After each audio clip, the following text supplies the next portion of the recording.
वंदे मातरम। मैं हूं आपके साथ सीमा चौधरी और सत्ता के टेम्परेचर में आप सभी का स्वागत है। आज का हमारा विषय है आत्मनिर्भर नारी। चुनौतियों से भरा है मेरा सफर, फिर भी बना रही अपनी अलग पहचान। आर्थिक और मानसिक रूप से हूं मजबूत, काबिलियत के दम पर बढ़ रही हूं आगे। परिवार और करियर भी संभाल रही और खुद के फैसले भी खुद ले रही। हाँ, मैं नारी हूं, आज की नारी, आत्मनिर्भर नारी।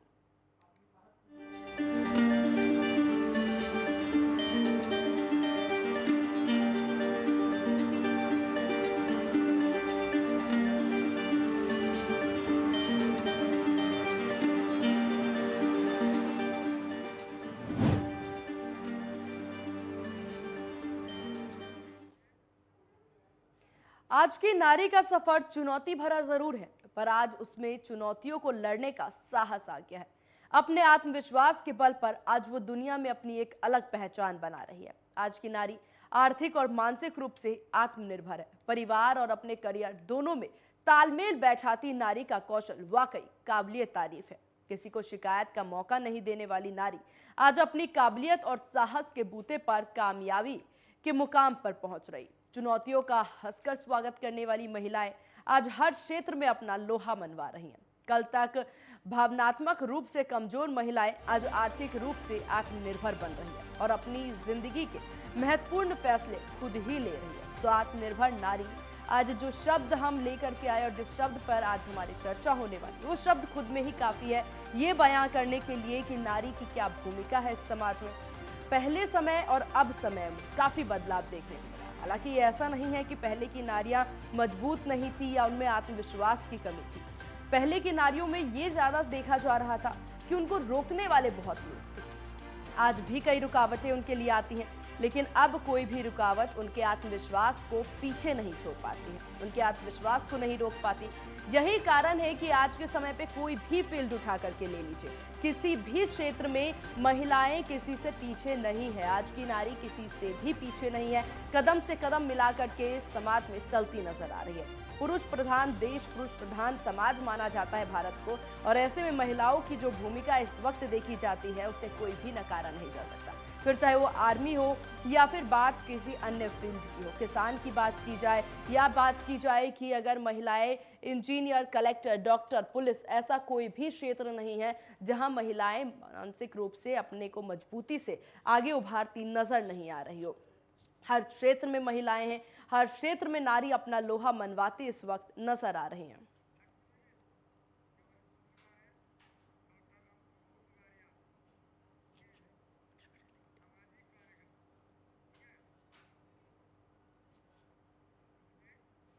और आज इसी विषय पर चर्चा के लिए, बातचीत के लिए और किस तरीके से समाज में महिलाएं जो हैं वो उभरती नजर आ रही हैं, इसी पर चर्चा के लिए हमारे साथ एक महत्वपूर्ण पैनल जुड़ गए। हमारे साथ हैं लक्ष्मी विष्ट, जो कि वरिष्ठ पत्रकार हैं। साथ ही साथ हमारे साथ हैं डॉक्टर अनमोल बगारिया, जो कि एक सोशल एक्टिविस्ट हैं। आप दोनों का बहुत स्वागत है नेटवर्क 10 पर। लक्ष्मी जी, पहले आप ही के पास आना चाहूंगी। आत्मनिर्भर नारी, ये शब्द किस तरीके से इस समय पर जचता नजर आ रहा है? देखिए सीमा जी, अगर आज की हम बात करें तो ऐसा कोई क्षेत्र नहीं है मेरे हिसाब से जहां नारियों ने अपना परचम बुलंद नहीं किया है। हर क्षेत्र में वो आगे बढ़ रही हैं और बहुत सारी रूढ़ियों को, बहुत सारी भ्रांतियों को तोड़ के वो आगे बढ़ रही हैं। लगभग 90 के दशक के बाद मेरा मानना है कि जो हम लोगों के यहाँ शिक्षा क्रांति जो आई है, हर घर जब बेटी पढ़ रही है, जो उसको ज्ञान मिल रहा है, उस ज्ञान से न जाने कितनी पीढ़ियां आगे अपने उसी ज्ञान को बढ़ा के उनको हर क्षेत्र में अपने बच्चों को इतना संबल बना रही हैं कि लड़कियां भी हर क्षेत्र में अपने आप को तैयार कर रही हैं। और जो आज की भारतीय नारी है, मेरा समझना है वो सिर्फ काम के लिए नहीं, वो घर का पूरा काम करने के बाद जो दूसरे फील्ड का काम है वो बहुत अच्छे से कर रही है। और आज की जो किसी भी आप क्षेत्र में देख लीजिए, किसानी, खेती बाड़ी हो या हवाई जहाज उड़ाने की बात हो, आर्मी हो, कहीं ऐसा नहीं है कि पुरुष से वो पीछे रह गई है। इसलिए आज हम गर्व से कह सकते हैं कि भारतीय नारी है और पूरे वर्ल्ड में जो नारियों का स्थान है वो बहुत सर्वोच्च इन्होंने बनाया है। बिल्कुल। और चलिए अनमोल जी, आपके पास आना चाहूंगी। देखिए, जिस प्रकार से अगर पिछले समय वक्त की बात कर ली जाए तो बेटों को पढ़ाई लिखाई करने दी जाती थी, क्योंकि उन्हें लगता था कि घर का जो भरण पोषण है, पालन पोषण है, वो एक पुत्र ही करता है, तो इसीलिए उन्हीं को आगे बढ़ाना है, उन्हीं को पढ़ाना है। लेकिन इस चीज को समझने में बहुत वक्त लग गया कि अगर एक बेटा पढ़ता है तो एक घर संवरता है, लेकिन एक बेटी पढ़ती है तो ना जाने कितने घर संवरते हैं। देखिए, आपका कहना सही है। मैं इस पे यही कहना चाहूँगी कि जब से हम ये जानते हैं कि आज़ादी से पहले की अगर मैं बात करूँगी, बहुत पहले हम्म। की, तो हम ये जानते हैं कि जो हमारे स्वतंत्र सेनानी थे, उसमें महिलाओं ने भी बहुत बढ़-चढ़ कर बिल्कुल। भाग लिया था और देश को आज़ाद करवाने में जितना दूसरे योद्धाओं का रोल था, उतना ही रानी लक्ष्मीबाई जैसे योद्धाओं का भी रोल हम्म। था। तो उस टाइम एक अलग समाज था जब हम हर एक लड़की, लड़का, हर एक सब बिल्कुल। मिलके देखिए अनमोल जी, स्वतंत्रता के लिए वक्त पहल कर रहे थे। फिर महिलाओं ने उसके बहुत कुछ किया स्वतंत्रता के समय पे, उससे पहले, उसके बाद, हर समय महिलाओं की भूमिका अहम रही है समाज में। लेकिन जो महत्व उनकी भूमिका को देनी चाहिए थी, वो महत्व उन्हें नहीं मिली थी।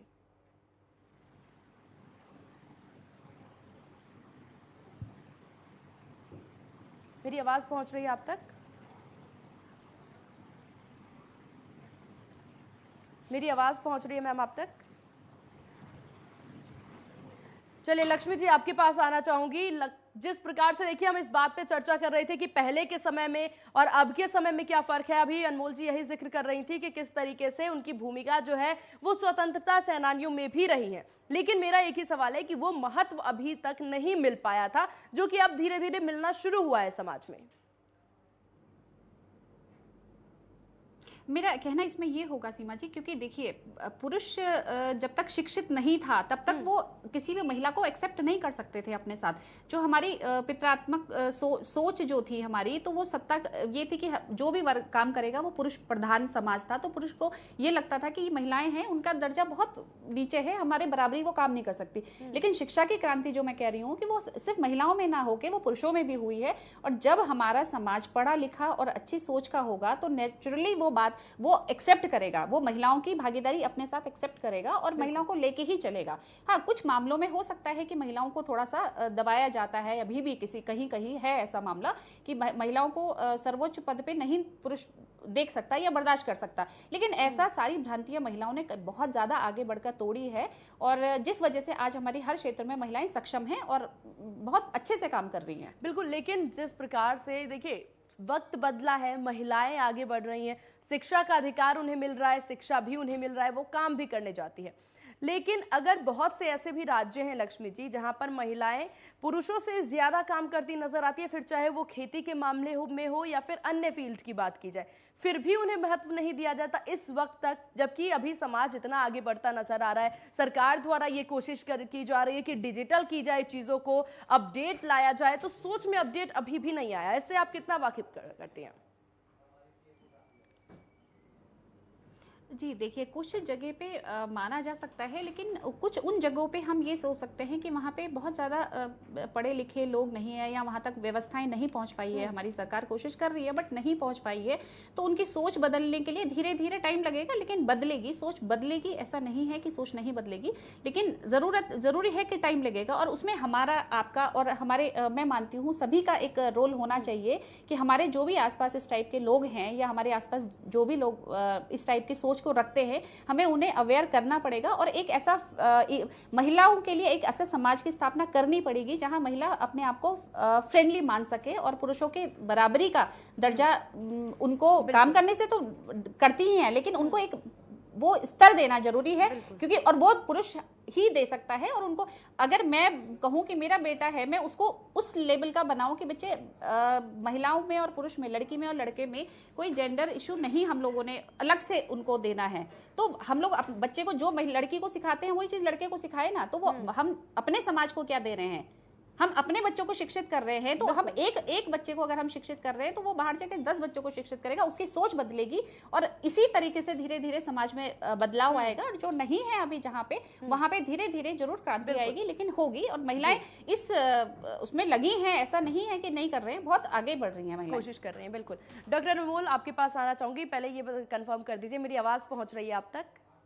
हाँ जी, आ रही है। डॉक्टर अनमोल, देखिए जिस प्रकार से शिक्षा की बात हम यहाँ पर कर रहे हैं, शिक्षा मतलब क्या शिक्षा का तात्पर्य सिर्फ इतना ही है कि अगर किसी व्यक्ति के पास किताबी ज्ञान है वही काफ़ी है महिलाओं की सम्मान के लिए या फिर महिलाओं के महत्व के लिए, या उनके पास ऐसे ज्ञान, बौद्धिक ज्ञान होने की भी आवश्यकता है जिसकी वजह से वो सम्मान कर पाए? क्योंकि बहुत से ऐसे भी हमारे समाज में लोग हैं जो कि पढ़े लिखे बहुत हैं, उच्च स्तरीय पर हैं अपने नौकरी में भी, लेकिन वो उनमें महिलाओं के सम्मान करने की वो प्रतिभा नहीं है, वो सम्मान नहीं करते हैं महिलाओं की।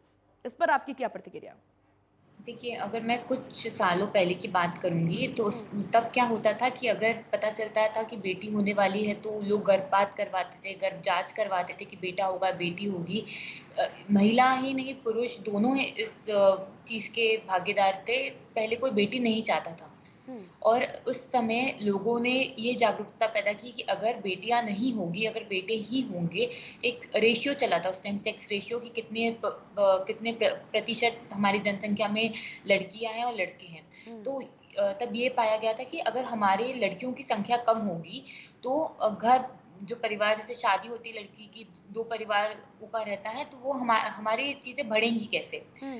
तो तब ये सारी चीज़ें चल रही थी, तो ये जागरूकता फैलाई गई थी और जैसे सरकार ने सख्त नियम बनाए गए थे, जिसके बाद गर्भपात और ये सारी चीज़ों पे रोक लगाया गया था, जाँच पे रोक लगाया गया था। तो इसके बाद थोड़ी चीज़ें बदली थी और उसके साथ-साथ जैसा आपने कहा कि पढ़े-लिखे लोग ये सब करते हैं। हाँ, ये सब पढ़े-लिखे लोग ही करते हैं। उन्हें महिला या एक लड़की का इस समाज में होना कितना जी। महत्वपूर्ण है, ये नहीं समझ आता था। आज हर चीज़ में एक महिला का क्या रोल है, लोग समझ पा रहे हैं और हम ये कल्पना नहीं कर सकते कि ये समाज एक बेटी, एक माँ के बिना कैसा रहेगा। तो लोग इस चीज़ को अपना रहे हैं धीरे-धीरे, हम चेंजेस देख रहे हैं।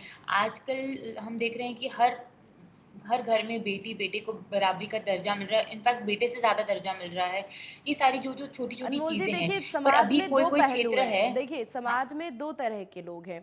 एक तरह हम वो चीज देख रहे हैं जहां बेटी और बेटे सबको बराबर का हक मिल रहा है, लेकिन अभी भी वो समाज बड़े तबके में है जहां वो सम्मान नहीं मिल रहा है जो सम्मान उन्हें मिलना चाहिए। क्योंकि हम ये जानते हैं कि बहुत लोग आज भी रूढ़िवादी सोच, रूढ़िवादी परंपराओं में ग्रसित है। वो उसी परंपरा को मानते हैं और अपने घर में, अपने सराउंडिंग में लोगों को मजबूर करते हैं कि उसी परंपरा को माने। पर हमें हम्म। ये करना चाहिए, सरकार को कुछ नियम और बनाने चाहिए लड़कियों के लिए, हम्म। क्योंकि आज आज अभी हम देख रहे हैं डोमेस्टिक वायलेंस हो रहा है, रेप हो रहे हैं, बहुत सारी चीज़ें हो रही है जिससे माता-पिता बहुत चिंतित होते हैं लड़कियों को बाहर भेजने के लिए, पढ़ाने के लिए और बहुत सारी चीज़ों के लिए। क्योंकि ये सारी चीज़ें हो रही है समाज में, इसीलिए किसी को भी डर और भय होगा ये चीज़ों का।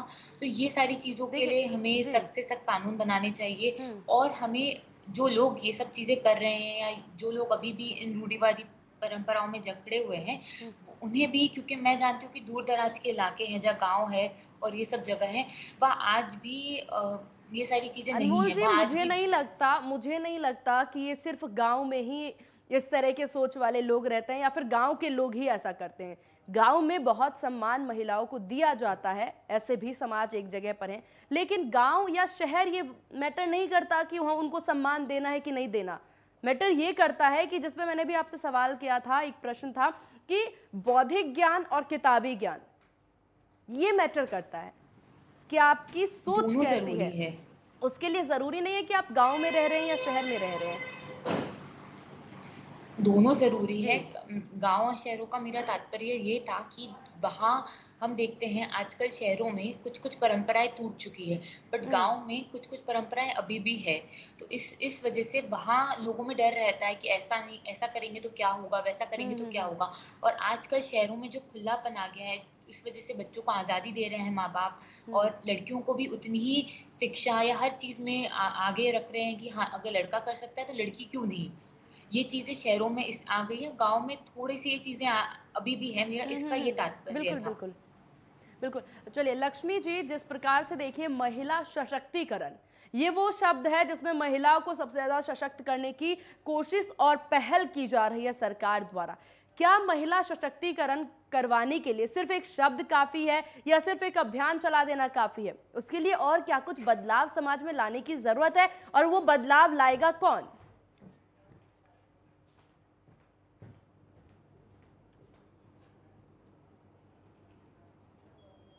बिल्कुल सीमा जी।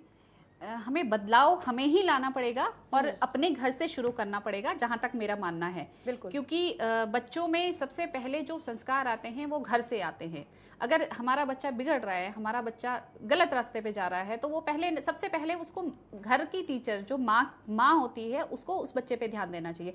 हमें पता होना चाहिए कि हमारा बच्चा किस तरफ जा रहा है। अगर हमारा एक बच्चा जिस तरफ जा रहा है, मानिए हमारा समाज उसी तरफ जा रहा है, उस चीज को हमें एक्सेप्ट करना पड़ेगा। तो हमें शुरुआत सिर्फ अपने घर से ही करनी पड़ेगी, उसके बाद अपने पड़ोस से करनी पड़ेगी, अपने गांव से, अपने शहर से और अपने देश में करनी पड़ेगी। लेकिन हम लोग क्या करते हैं कि आज के ज़माने में पेरेंट्स को बहुत ज़्यादा टाइम मेरे हिसाब से नहीं होता है, क्योंकि पढ़े लिखे जितने लोग जॉब में हैं वो अपने बच्चों को इतना टाइम नहीं दे पा रहे हैं, या अपने टाइम फ़ोन, अगर मैं बात करूं तो आजकल सारे बच्चे फ़ोन की वजह से काफ़ी बहुत एडवांस भी हो चुके हैं। कुछ बच्चे उसकी वजह से सही रास्ते पे हैं, कुछ बच्चे गलत है। लेकिन ये सोच हमारी होनी चाहिए, ये हमें बदलाव लाना पड़ेगा। जहां तक सशक्तिकरण की बात कर रहे हैं आप, तो सशक्तिकरण हमारे अपने आप से होना चाहिए। हमें पता है कि बहुत सारे योजनाएं हैं, सरकार की योजनाएं हैं, लेकिन वो सिर्फ कुछ पॉलिटिशियंस की वजह से कहें, या हमारे जो सराउंडिंग एरिया में जो हमारे जिनको काम करना चाहिए वो उस हिसाब से काम नहीं कर पाते हैं। जिनके लिए एक्चुअल योजना होती है ग्राउंड लेवल तक, वो सरकारी योजनाएं अभी तक नहीं पहुंच पाती है, सारी योजनाएं नहीं पहुंच पाती है। और उसके लिए हमें एक अभियान ऐसा चलाना चाहिए कि जो हर घर तक पहुंचे, और घर सिर्फ पुरुषों तक ना पहुंच के महिलाओं तक पहुंचना बहुत जरूरी है। उसके लिए हमें खुद से भी, और मैं चाहूंगी कि हमारी सरकारें भी, हमारी राज्य सरकारें भी कुछ ऐसे योजनाएं चलाएं कि ताकि हम लोग अवेयर, जो एक एक घर जाके अवेयरनेस का जो कार्यक्रम होते हैं वो बहुत जरूरी है, कि उनको जानकारी कम से कम हम क्या कर सकते हैं, हमें सरकार ने क्या दिया है, हम किस चीज का लाभ उठा सकते बारे हैं, में पता होना उस चीज जरूरी के है। लिए हम लोगों को सरकार पे ही डिपेंड होना पड़ेगा। वो चीज पता बहुत जरूरी पता होना चाहिए, तभी हम लोग उन योजनाओं का फायदा भी उठा सकते हैं। क्योंकि कुछ योजनाएं तो फाइलों में बनती है और फाइलों में ही दफन हो जाती हैं। बिल्कुल। अगर हम अनमोल जी, सरकारी देखिए जिस योजनाओं की भी प्रकार बात से कर हम रहे हैं महिला तो सशक्तिकरण की बात कर रहे हैं, हम लोग जी ग्राउंड, बिल्कुल। अनमोल जी, जिस प्रकार से हम महिला सशक्तिकरण की बात यहाँ पर कर रहे हैं, महिला सशक्तिकरण के लिए पुरुष आगे आए इससे ज्यादा जरूरी नहीं होगा कि अगर महिलाएं ही दूसरी महिलाओं का साथ दें? बहुत से ऐसा भी एक सिचुएशन आया है जब देखा गया है कि महिलाएं ही महिलाओं का साथ नहीं दे पाती। तो आत्मनिर्भर नारी बनाने के लिए बहुत जरूरी है कि जो उनके साथ की नारी हैं वो उनका साथ दें। ये कहना बिल्कुल सही है, क्योंकि पुरुष प्रधान समाज से हम बाहर आ चुके हैं। एक बहुत बड़े परसेंटेज में कहूँगी कि 80% तो हम बाहर आ चुके हैं पुरुष प्रधान समाज से। बट जो 20 या 30% हम रह चुके हैं, उसमें अगर महिलाएं साथ दे और एक महिला ही दूसरे महिला का सपोर्ट करे, या अगर कुछ गलत हो रहा है तो उसके प्रति आवाज़ उठाए, चाहे उनका बेटा हो या कोई भी हो, उनका कोई घर का सदस्य हो, अगर उसके खिलाफ आवाज़ उठाए, या अगर घर में किसी आपकी बेटी के साथ अगर रोक टोक हो रही, पढ़ाई नहीं करवा रहे हैं, आजकल जो सरकार ने रूल्स बना दिए हैं, रेगुलेशंस बना दिए कि कम उम्र में शादी, और ये सब चीज़ों से जो सरकार ने लड़कियों के लिए रूल्स बना दिए, उससे बहुत ज़्यादा प्रोटेक्शन मिला है लड़कियों को, कि उनकी एक उम्र के बाद ही शादी हो सकती है, और बहुत सारी चीज़ें ऐसी है, बहुत सारी स्कीम्स लॉन्च की है। तो इससे थोड़ा सा लोगों में डर है कि अगर कुछ ऐसा हुआ तो कार्रवाई हो जाएगी। पर तभी भी आज जो महिलाएं हैं अपने बेटों को अगर समझाए, जैसे कि मैम ने कहा कि अगर हम अपने घर से, अपने घर में ही जो पुरुष हैं उनको सीख दें, उनको समझ दें, तो एक बहुत बड़ा चेंज हो सकता है। क्योंकि एक बेटा हो तो वो अपनी माँ की तो ज़रूर सुनेगा, और जैसे माँ उसे ढालेगी वो वैसा ही आकार उसका जीवन लेगा। तो एक बहुत बड़ा रोल एक महिला का समाज में ये भी होता है कि जैसे हम अपने बच्चों को, या जो भी हमारे सिबलिंग्स हो, या जो भी हमारे सामाजिक तत्व हो, उसको ढालते हैं, एक समाज वैसा ही रूप लेता है। तो अगर हम खुद एक महिला होकर अगर दूसरी महिलाओं के लिए हम गलत सोचते हैं, गलत धारणाएं रखते हैं, तो ना वो बच्चा हमारा सम्मान करेगा, ना वो दूसरी महिला का सम्मान करेगा। बिल्कुल। लक्ष्मी जी, आत्मनिर्भर नारी, कितना कुछ बदलाव अभी और लाने की जरूरत है कि जिस परसेंटेज पे अभी महिलाएं आत्मनिर्भर बन रही हैं, अब और भी ज्यादा जरूरी हो गया है कि महिलाएं और भी आगे बढ़ चढ़ करके सामने आए, और हर एक इलाके से, हर एक तबके से उठ करके आए, ना कि शहर और ग्रामीण में कोई फर्क हो। सीमा देखिए, इसमें हम लोग क्या करते हैं, हर पेरेंट्स की बात कर रही हूँ, कि अगर मेरे बेटा और बेटी है, मेरे बेटे को दिल्ली किसी कोचिंग इंस्टीट्यूट में जाना है या सपोज कोई कोर्स करना है, तो हम इजीली अपने बेटे को भेज देंगे वहां पे। लेकिन बेटी के लिए हमारे यहाँ एक बाउंड्री, एक लाइन खींच दी जाती है कि बेटी को सिर्फ यहीं पढ़ना है, बेटी यहाँ से बाहर नहीं जा सकती। सबसे पहले जो ये भेद है आपस में बच्चों में हम कर रहे हैं, हमें सबसे पहले उसको तोड़ना होगा, ताकि बच्चों के मानसिक उसमें भी कोई असर ना पड़े कि बेटी में अलग भेद है और लड़के को हम अलग ट्रीट कर रहे हैं। ये क्या तो सिर्फ दोनों को लक्ष्मी जी, ये एक क्या सिर्फ साथ भेद चल की के वजह से एक होता साथ है? देखना पड़ेगा जी, ये क्या सिर्फ भेद है या फिर कोई डर होता है जी? अंदर बिल्कुल, से? देखिए जी जी जी, डर बेसिक बिल्कुल डर भी है, क्योंकि आजकल स्थिति जैसे बच्चियों की है। लेकिन देखिए, हमें, मैंने कहा ना, रूढ़ियां ये तोड़नी, भ्रांतियां तोड़नी बिल्कुल, पड़ेंगी, बिल्कुल। तभी हम कुछ कर पाएंगे। माने हम ये नहीं सकते कि एक लड़की के साथ रेप हुआ है तो हम अपने सारे बच्चों को घर के अंदर कर दे, नहीं हो सकता, क्योंकि हमें उनको लड़ना सिखाना है। बिल्कुल, हमें बिल्कुल। उनको आगे बढ़ना सिखाना पड़ेगा, अपने लिए लड़ना सिखाना पड़ेगा, फाइट सिखानी पड़ेगी। वो हमें अपने घर से ही करना है, अपने बच्चों से ही करना पड़ेगा। हम उनको बिल्कुल बंद नहीं कर सकते कि आप अगर बाहर जाएंगे तो डर है कि बच्ची का रेप हो जाएगा, या डर है कि बच्चे के साथ कुछ मिसबिहेव हो जाएगा। उस चीज के लिए हमें अपने बच्चों को स्ट्रॉन्ग करना पड़ेगा, और जिसकी जरूरत है, और इस टाइम पे जो है वो बहुत जरूरी भी है। बिल्कुल, और बहुत ज़रूरी होता है कि बच्चियों को या फिर अपने बेटों को या बेटियों को बेसिक शिक्षा देना बहुत ज़रूरी होता है, जो कि लोग अपने घर से ही, अपने परिवार के जो सदस्य होते हैं वो कैसे बिहेव करते हैं उसी चीज़ से सीखा जाता है। ऐसे में चलिए, महिलाओं की जिस प्रकार से बात कर रहे हैं, अभी भी बहुत सी महिलाएं हैं जिनको स्कूल की अगर बात की जाए तो स्कूल जाने से वंचित हैं। अनमोल जी, आपसे जानना चाहूंगी, तो स्कूल उनको भेजा जा सके, हालांकि सरकार द्वारा पूरी कोशिश की जा रही है, लेकिन समाज में ऐसे बदलाव के लिए और क्या कुछ वो तरीके हैं जिससे ये बदलाव किया जा सकता है हर एक जगह पे? क्या कुछ वो चीजें हैं जो हम कर सकते हैं अपनी तरफ से? देखिए, सरकार ने एक योजना चालू की थी, बेटी बचाओ बेटी पढ़ाओ। पर जब ये योजना चालू हुई थी तो कुछ सालों तक इसका बहुत ज़्यादा लोगों में चेंजेस आए थे कि हाँ, नहीं, हमें बेटे के साथ बेटी को भी स्कूल भेजना। सरकार ने बेटियों के लिए पढ़ाई में छूट देना चालू किया था कि माँ बाप सोचते थे कि अगर पैसे हैं तो पढ़ाई में ना लगाए, तो इस वजह से लड़कियों की काफ़ी जगह स्कूलिंग फ्री कर दी गई, खाना फ्री कर दिया गया। ऐसी बहुत सारी सुविधाएं सरकार ने कर दी थी। पर उसके बाद उस चीज़ का, जैसे हम बोलते हैं, एक रिपीट टेलीकास्ट होता है, तो इंसान के दिमाग में वो चीज़ें आ जाती हैं। अभी 2-3 साल से सरकार इस चीज़ को ज़्यादा स्प्रेड नहीं कर पा रही है, मैं कहूँगी। तो हमें ये चीज़ को हर कुछ महीनों में स्प्रेड करना चाहिए, क्योंकि इससे मैंने जैसे आपसे कहा कि जो चीज़ें रिपीट होती है, लोगों की मेमोरी में आती हैं, तो उससे उनके सोच में बदलाव आता रहेगा। अगर हमने कुछ योजना निकाल दी, कुछ चेंजेस कर दिए हैं और उसको निकाल के हमने छोड़ दिया 5 साल तक, 10 साल तक, तो उसका कुछ उपयोग नहीं होगा, क्योंकि हमें हर दिन एक बेटी पैदा होती है, हर दिन एक बेटी संघर्ष करती है और हर दिन बेटी एक लड़ाई लड़ती है। तो वैसे ही हमें हर दिन, हर महीने इन चीज़ों को बढ़ावा देना चाहिए। एक योजना होनी चाहिए कि अवेयर करे लोगों को, अवेयरनेस ना कि गाँव में, शहरों में भी इस चीज़ की अवेयरनेस होनी चाहिए कि ये सुविधा है आपकी बेटियों के लिए, आप इनको स्कूल भेजिए, इनके लिए यहाँ शिक्षा भी फ्री है, ये जो स्कूल में जो मील्स का भी चल रहा है ये भी फ्री है, इनका पूरा दिन देखभाल भी होगा, खाना भी होगा, पढ़ाई भी और होगी। बहुत जरूरी हो जाता है कि ऐसे समय पर महिलाओं सशक्तिकरण और बेटी बचाओ बेटी पढ़ाओ जैसी जो योजनाएं हैं उस पर काम की जाए। आप दोनों का बहुत शुक्रिया अपना कीमती समय नेटवर्क 10 को देने के लिए और आज हमारे साथ इस चर्चा में शामिल होने के लिए। तो आत्मनिर्भर नारी का ये विषय था, और आत्मनिर्भर नारी जिस प्रकार से, देखिए, समाज में बदलाव तो आ रहा है, लेकिन अभी भी उन सोच में बदलाव लाने की बहुत ज़्यादा ज़रूरत है, जो कि ये सोचते हैं कि अभी भी नारी को आगे नहीं बढ़ाना है। फिर चाहे वो देखिए खेती का एक क्षेत्र हो या फिर क्षेत्र हो कि विमान चलाना हो, हर जगह नारी है और नारी सशक्तिकरण भी समाज में देखने को मिल रहा है। फिलहाल इसी के साथ इस खास पेशकश में मेरे साथ बस इतना ही। बने रहिए नेटवर्क 10 के साथ। जय हिंद।